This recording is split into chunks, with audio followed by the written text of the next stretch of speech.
Bismillahirrahmanirrahim. Assalamu alaikum.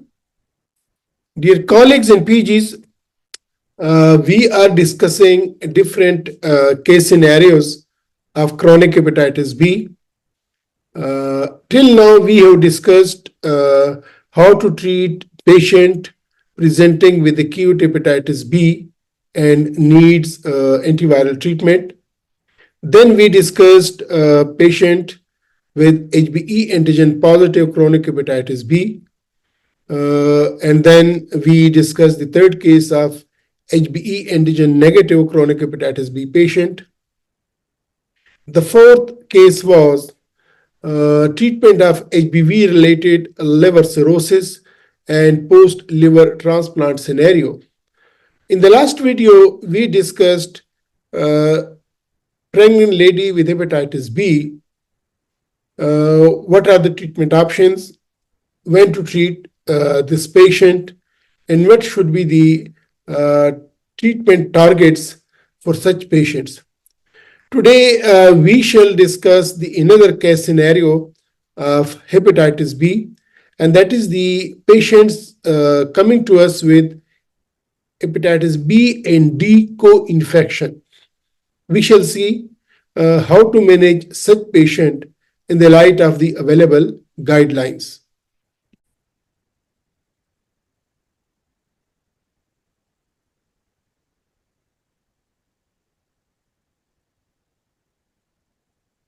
So, Bismillah ar-Rahman ar-Rahim. Rabbi shrah li sadri wa yassir li amri wahlul uqdatam min lisani yafqahu qawli. Dear colleagues, we are discussing different case scenarios in our interactive workshops on the management of hepatitis B with the theme of translating guidelines into everyday clinical practice. And today is the case history number 6, and this is hepatitis B and D co-infection. The case history is 31 years old gentleman who has been inactive hepatitis B carrier and presented with 1 week history of jaundice, fatigue, and nausea. No history of drug intake. On physical examination, he was jaundiced, no asterexis, and no shifting dullness. His labs are hemoglobin 13 gram, TLC 6,000, platelet 255,000, creatinine 0.8, PT 13, APTT 35, sodium 135, total bilirubin 1.7, normal is 0.1 to 1.2, ALT 1087, and AST 980.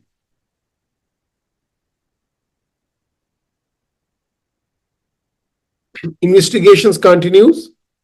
Albumin 3.6 gram, HBs antigen positive, HBe antigen negative, hepatitis B DNA 105 unit, core antibodies negative, abdominal ultrasound showing liver was normal in size with regular margins, no lesion, spleen was enlarged 12 centimeter, no free fluid in the abdomen. Hepatitis A antibodies and hepatitis E antibodies, IgM, and HCV antibodies all negative. Anti-HDV total positive and alpha fetoprotein normal. So HBe antigen negative chronic hepatitis B infection or HBe antigen negative infection with anti-HDV positive and clinically presenting is acute hepatitis. Question comes, most likely diagnosis in this case, Option A, drug-induced hepatitis. Option B, reactivation of hepatitis B. Option C, hepatitis D virus superinfection. Hepatitis D co-infection, this is the option D. And E option, acute Budd-Chiari syndrome. So please select your answer from A to E. Either this is the drug-induced hepatitis, reactivation of hepatitis B, HDV superinfection, HDV co-infection, or acute Budd-Chiari syndrome. Let's see what's the answer. This is HDV superinfection. And why I say this? Let's see. The HDV superinfection means when someone with chronic hepatitis B becomes infected with hepatitis D. If someone is chronic hepatitis B patient and then the HDV comes and presents as acute hepatitis. This is more common as compared to the co-infection. The likelihood of developing chronic hepatitis B and D is 70 to 90%. Children and adults usually develop chronic lifelong infections of both viruses. The co-infection, when someone becomes infected with hepatitis B and D at the same time. It's less common as compared to the superinfection. The likelihood of developing chronic hepatitis B and D is less than 5%. Here it is 70 to 90%. Adults usually clear both viruses within 6 months. And when it happens in the adults, they clear both these viruses. So this was a case of hepatitis D superinfection. The investigations revealed HDV RNA PCR 2,05,876. So question is, how will you manage this case? Option A, with treating with pig interferon alpha. Option B, combination of pig interferon alpha and nucleoside analog. Option C, nucleoside analogs. Option D, liver transplant. And option E, no treatment. So, option A means you start this patient on pegylated interferon. Option B, it should be pegylated interferon and nucleoside analogs because the BPCR is also positive. C, only nucleoside analogs. D, you transplant this patient. And E, you don't need this patient any treatment. Please write down your option. And let's see what is the correct option. This is, you treat this patient with pig interferon alpha. Option A is the correct answer.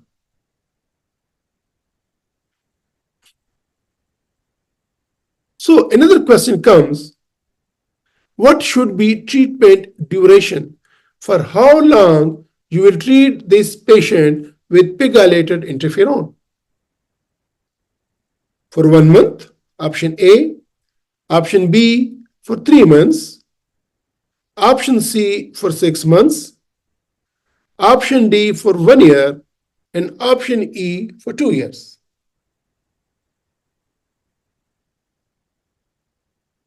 Please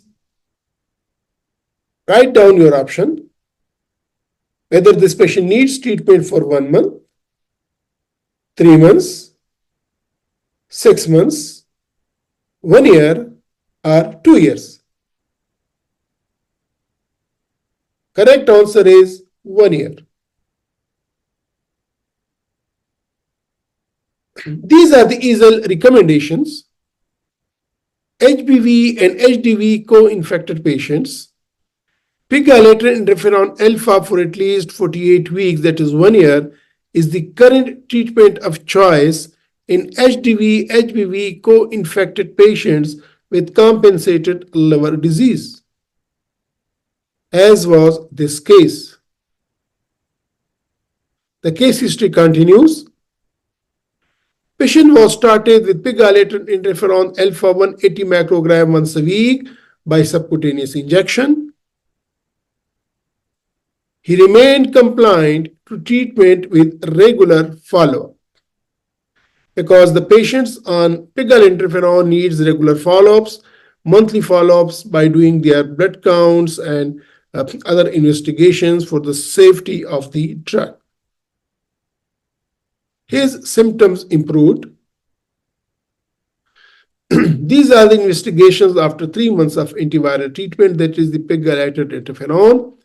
Total bilirubin 1.2, ALT has dropped to 200, AST 347, INR 1.2, HDV RNA is dropped to 1,0661, albumin 3.7, creatinine 0.8, hemoglobin 13 gram, platelet count 230,000.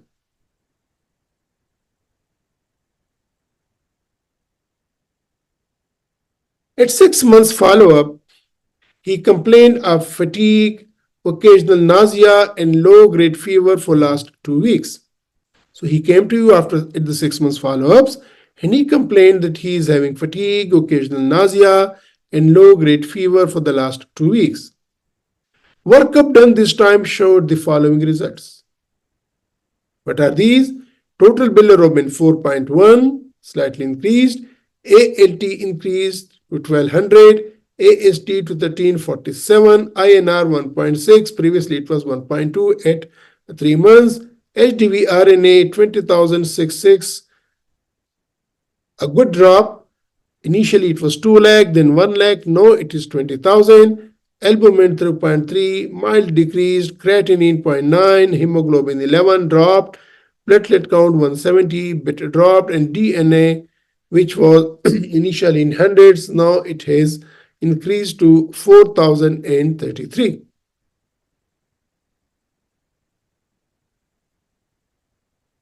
Question comes, what is next treatment option in this case? Option A, continue pegylated interferon. Option B, you give now a combination of pegylated interferon and nucleoside analog. Option C, you switch to nucleoside analog. Option D, liver transplant. Option E, you start the patient on lunafarnib. So, option A, continue pegylated interferon. Option B, combination of pegylated interferon, alpha and nucleoside analog. Option C, nucleoside analogs. Option D, liver transplant. Option E, lunafarnib. Please note down your option and let's see what is the correct option. This is combination of pegylated interferon alpha and nucleoside analog. The EASL guidelines are that NA treatment is recommended for those patients with HBV DNA levels being persistently above 2,000. Here it is increased to 4,000 and might be considered in order to block residual HBV replication in those with advanced liver disease. So these patients whose viral load, hepatitis B viral load was in 100, now it is increased to 4,000. So you will start this patient additionally on the nucleoside analogs as well. And these are the guidelines here. These patients are to be managed at second tier of care of gastroenterology and GI units. Pegylated interferon for at least 48 weeks is the current treatment for choice in HBV-HDV co-infection patients with compensated liver disease. In HDV-HBV co-infected patients, ongoing HBV DNA replication more than 2,000 NA therapy should be considered. PEG interferon can be continued until 48 weeks, irrespective of the on-treatment response pattern if well tolerated. In patients with decompensated liver disease, PEG-dilated interferon should not be used, and these patients should be evaluated for liver transplant. Our patient was with liver compensation. NA should be considered in all patients with decompensated disease if HBV DNA level is detectable. So the case history is patient remained compliant to both medications, pegylated interferon and nucleoside analog, and in regular follow-up till next 4 months. Afterwards, he presented in emergency department with fever and altered state of consciousness and was diagnosed as pyogenic meningitis. The on-call doctor consulted you regarding his hepatitis medicines. So what will be your advice regarding medicines? A.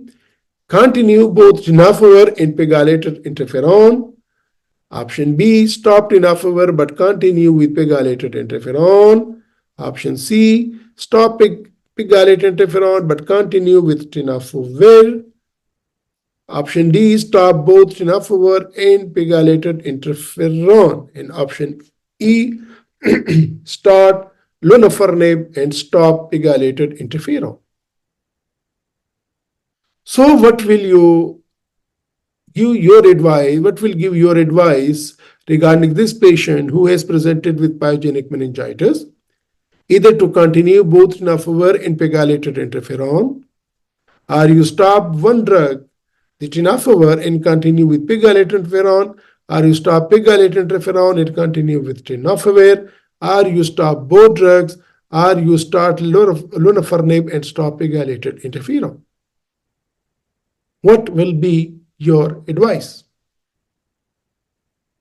Please note down. Let's see what is the correct answer. This is stop pegylated interferon but continue with tenofovir. Patients last to follow up and then presented again after 2 years with the following lab reports. Total bilirubin 1.9, ALT 150, AST 189, INR 1.2, HDV RNA 20,000, sodium 137, CTP 7, MELD sodium 12.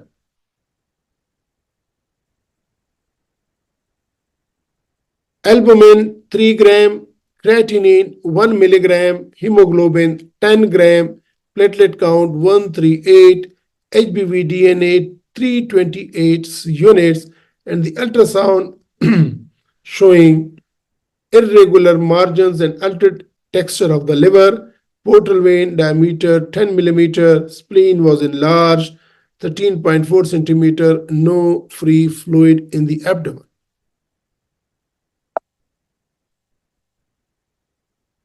Next treatment option for such patient. Option A, continue tenofovir and restart pegylated interferon. Option B, stop tenofovir and restart pegylated interferon.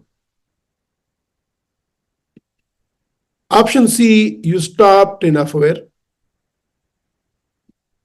Option D, refer for liver transplantation. And option E, continue tenofovir and follow up ultrasound every 6 months.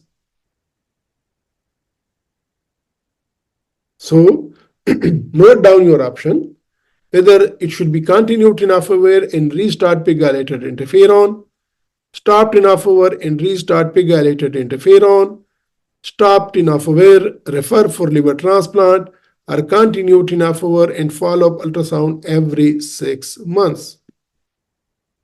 And answer is, you continue tenofovir and restart pegylated interferon. There are few novel therapies for hepatitis D, and hopefully soon we shall be using these in our clinical practice.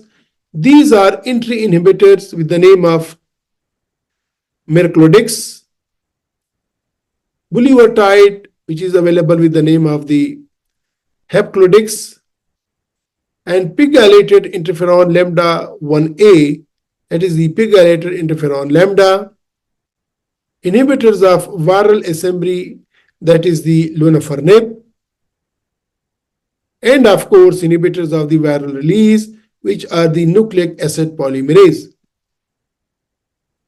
This is one study, hepatitis D virus in 2021, virology, immunology, and new treatment approaches for difficult to treat disease.